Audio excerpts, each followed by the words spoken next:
welcome to the show. I have two guests today, Dr. Steve Wynn and his daughter, Leisl Cannon.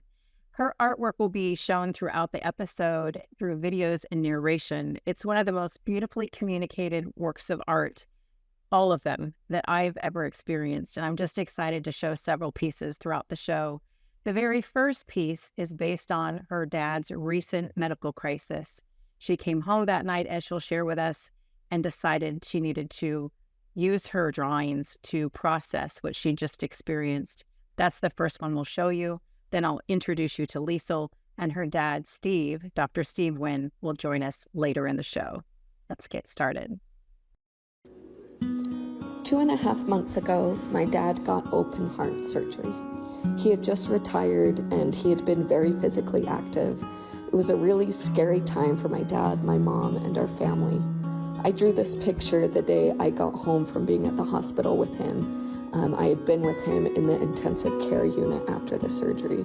I was totally blown away by the experience on multiple levels and was definitely in shock.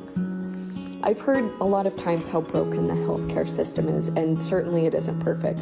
But as I stood in the ICU holding my dad's hand, hooked up to the countless strange machines with beepings and numbers and needles and fluids and people, I thought about the many small things it took to save my dad's life. From surgeons, nurses, technicians, cardiologists, receptionists, janitors, cafeteria workers, and researchers. It blew me away at how complicated it all was. Today, 2.5 months later, we hiked my dad's favorite peak. He worked as a physician for almost 40 years, and as we summited the peak, I thought of all the hundreds of healthcare workers like him who work in this messy, complicated, imperfect system that save people's lives every day. I'm really grateful for them. Thank you. Thank you so much for joining me, Leisl. Your work is outstanding, and I was just so compelled to invite you here because, for one, I have a soft spot in my heart for your dad, and then to see the story unfold through your art, I just wanted to share it with the audience and share the beautiful work that you do. Thanks so much. I'm happy to be here. So when you start to create a piece like we just saw, like telling, it's really just beautiful storytelling. How do you even know where to start?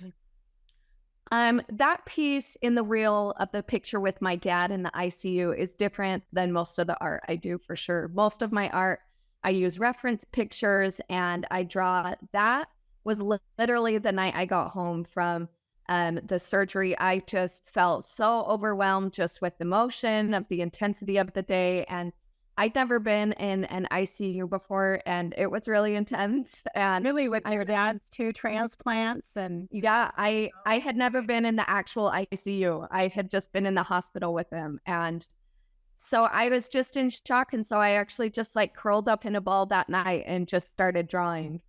And that's just kind of what came out, was just the craziness of the ICU. So many things that I didn't know about, complex different machinery and different things, and nurses that were speaking almost a foreign language, Right. and just saying business as usual. One literally said that. And I was like, oh my gosh, this is business as usual. So that piece was a lot different than most of my pieces. It really just came from, processing my emotions. And a lot of my drawing in my journals comes through that. But yeah, that's where that piece came from.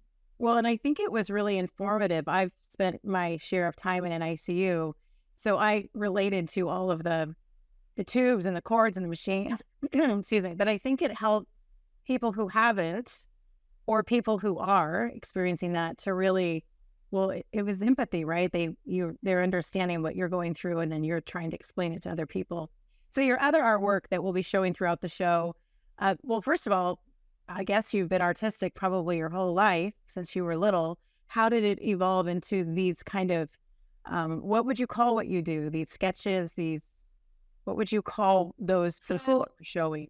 So the way that I make my money is definitely through my local travel posters. I'm based out of northern Utah, and I started creating travel posters to decorate my kids' rooms with. And then other people liked them, and I started doing more local places. I had done national parks, but then I did more local to northern Utah and Utah in general.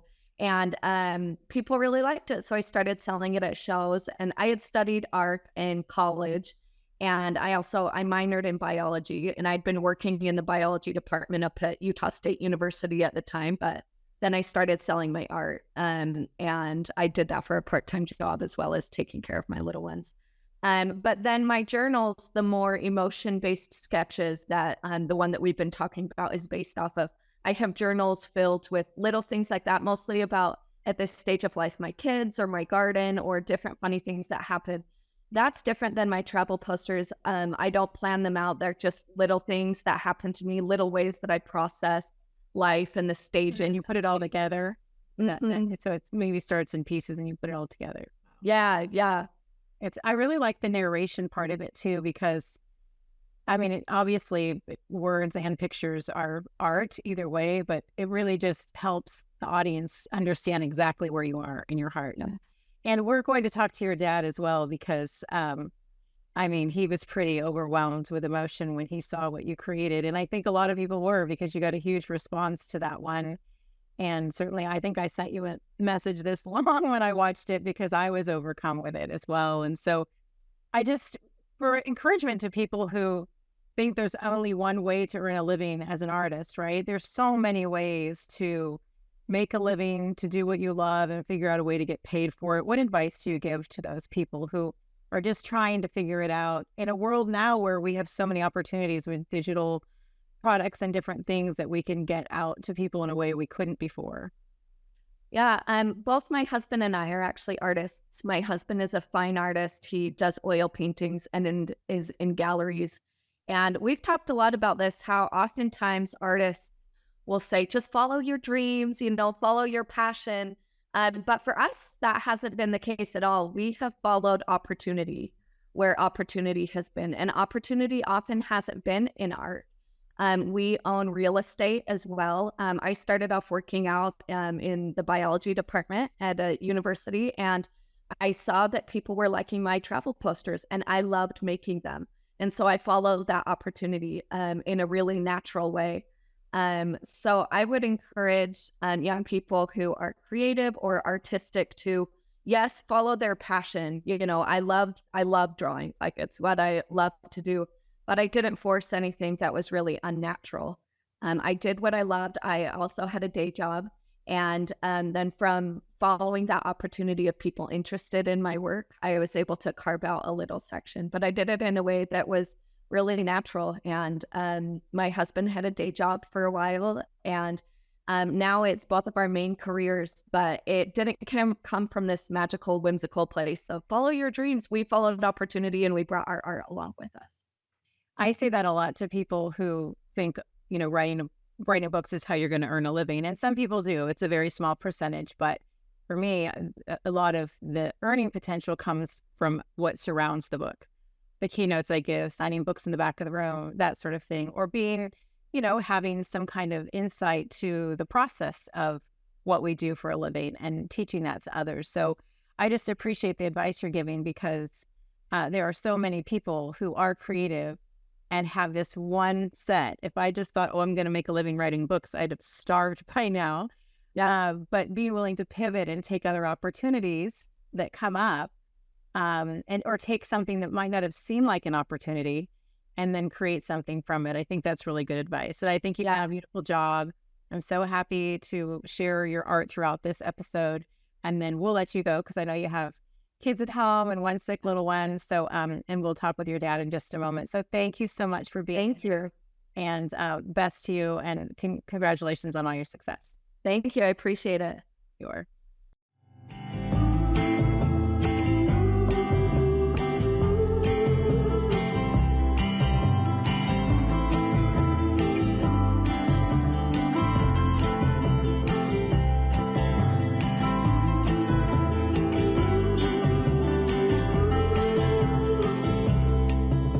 Waking in the dark, no sense of time.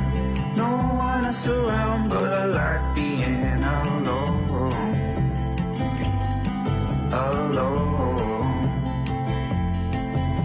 Waiting on the beachside, sky is clear. No one else around, and it feels like I am home. I'm home.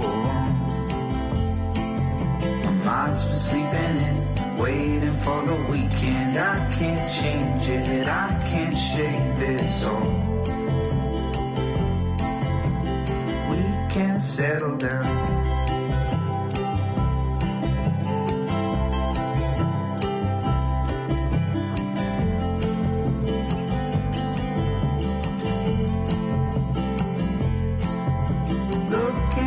Pictures on my phone are the best weekend I had when I was home. When I was home.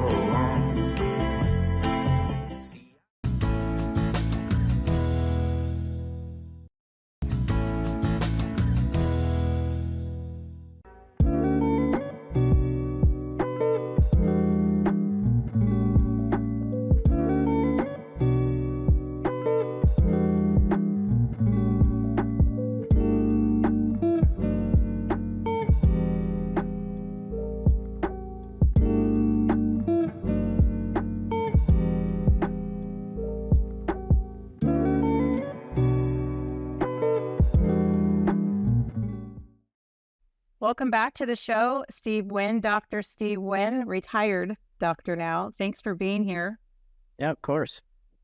We just talked with your daughter. Her artwork is incredible, and the work that she did in honor of you, I'd imagine that was pretty special. Yeah, it was. Had both me and my wife in tears. Me too. That's why I messaged you both. I said, can we please talk on the show? So I'm just so glad you're okay. But what I want to do is share what happened, because you have been on the show before. You're a transplant patient. You've had 2 kidney transplants. You've been a kidney transplant patient since your young adult life. Right. And you're now a retired physician, but you were responsible. You went in and you had a checkup by your partner physician, and it didn't go so well. Yeah. So, we as physicians aren't always the best patients. And so as I was getting ready to retire, I thought I ought to see him for a physical. And as he listened to my heart, he heard something that didn't sound quite right, just a murmur in the heart, which sometimes is nothing, but he was concerned enough that he suggested I have an echocardiogram, which is an ultrasound of the heart.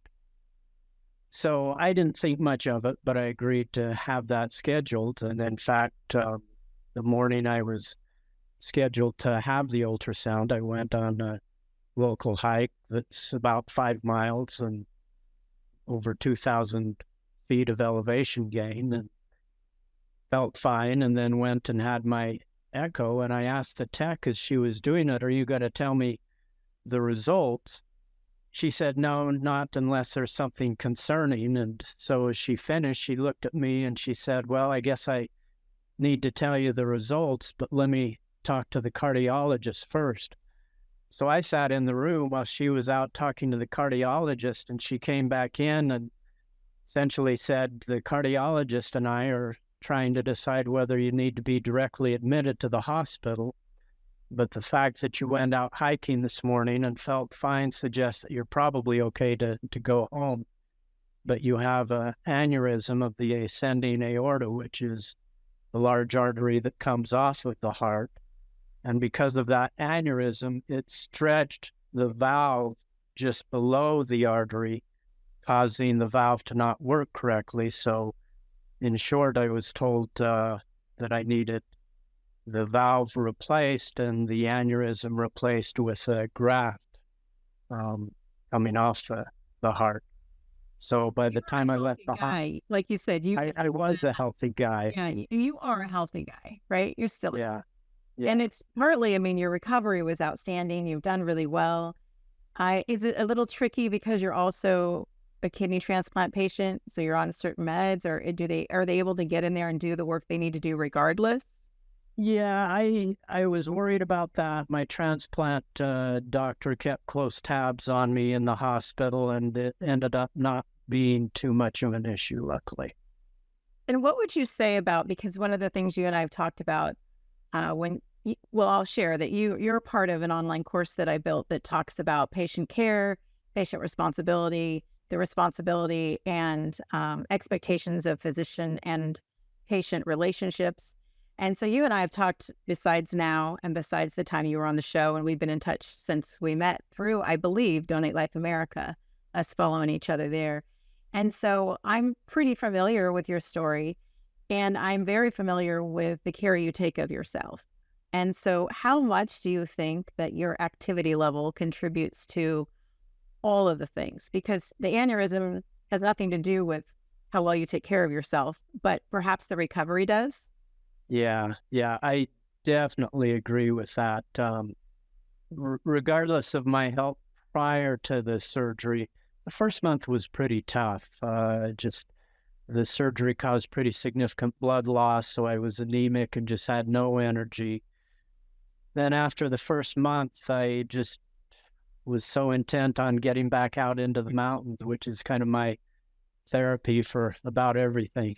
Yes. And so I started, it just started with walks down the street, and I had set a goal, 2 goals by mid-April. So within 3 months of my surgery, I'd set a goal to hike the same mountain I had done prior to my surgery and to get out back to downhill skiing. So my goal was to have that done by about now, and I have done both of them. I've climbed that same peak 3 times now. Spent, gone downhill skiing 3 or 4 times, spent about 7 hours on the slopes yesterday. So all of that to say that I really think my health prior to my surgery and the value I put on maintaining health has been a really big asset to my recovery. What do you say to people who don't go to the doctor for checkups, who don't like to go see a physician? A lot of times, I just had my semi-annual checkup, and it's a big one. I don't like going.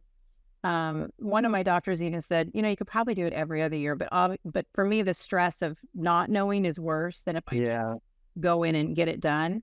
And so I spend about 362 days of the year feeling pretty good about, my life expectancy. And then I spend about 3 days in just, it's my mind is nuts. And then I've been doing this for 27 years, so I get it. But not going to me would just not be an option. And so many people don't go because they're afraid. So we just have like a minute and a half left. Give me some advice for people watching who avoid the doctor. What could you possibly say as a physician yourself and as someone who went and got that checkup, which you kind of didn't want to do? What would you say to the people watching? Yeah, I just think so many people, want to ignore their health and think everything is okay, and they're going to be better off to find out now. In my case, if I hadn't have gone to the doctor, literally, I would have died in the mountains out on a hike. And you just never know what's going on inside your body unless you go to your doctor, and prevention is so much easier than trying to take care of problems after they've been going on for a while. It's very true. It's a hard lesson to learn, but sometimes you have to see it up front in yourself or someone you love to even get that kind of inspiration, for lack of a better word, to go and take care of yourself. So I'm just delighted that you're here and you're doing well and that you've had such a swift recovery. I would expect nothing less from you. And to get to watch you recover in the way you have has been really outstanding. So thanks for sharing your story. Thanks for letting your daughter know about us, to come on and talk with us too. And I'm just happy to share her artwork throughout the show. It's a little something different, but a good 5.5 minutes will be taken up with showing her artistic ability. So thank you. Talented. Thank you. Thank you.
We are wrapping up this episode with one more piece of work from Leisl Cannon.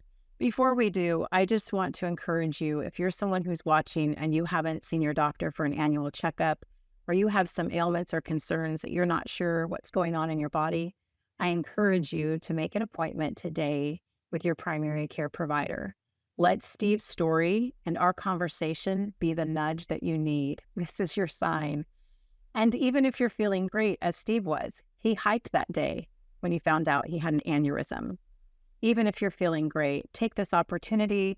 Let this be, as I said, your sign to go see your primary care provider, get that checkup, and get the knowledge you need to make sure you're taking good care of yourself.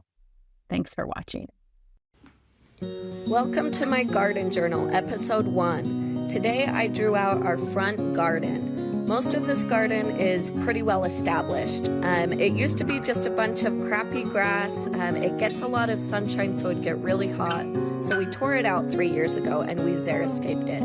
We put in a lavender hedge, some yucca plants, some moonshine yarrow, sage, flax, some desert primrose, echinacea. This year I'm planning on putting in some Roma tomatoes and some yellow pear tomatoes for canning and snacking. I'm going to build a little cage in back, and then behind them I'm going to plant some big mammoth sunflowers. I'm also going to sprinkle the garden with some oregano and some chives. We love this garden space. We love to pick the flowers, we play in it, we catch bugs and the bees and the moths and butterflies and birds. They all love it too. It's been such a fun part of our summers to have this garden.